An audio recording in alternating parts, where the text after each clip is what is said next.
వెన్నతో పెట్టిన విద్య, చూసింగ్ విషయంలో వెన్నతో పెట్టిన విద్య అని అనిపిస్తుంది. నానిగారు మూవీ వచ్చిందంటే మినిమం పక్కా హిట్.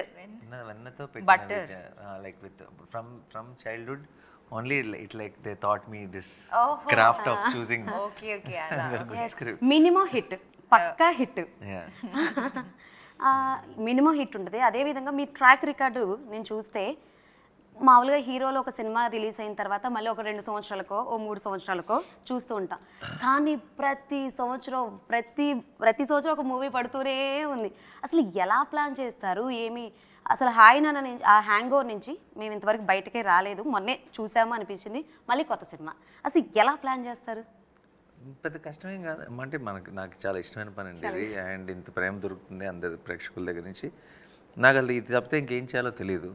అలా అని చెప్పి నేనేం పెద్ద ఫాస్ట్గా ఏం చేయాలి, చాలా నార్మల్ పేస్లో చేస్తాను.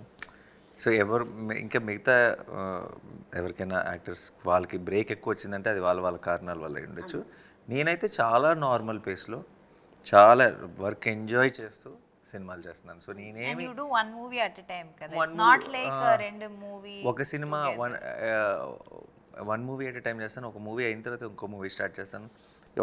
ఏదైతే మూవీ చేస్తానో అందులో ఫుల్ టైం స్పెండ్ చేస్తాను, నా టైం నేను తీసుకుంటాను.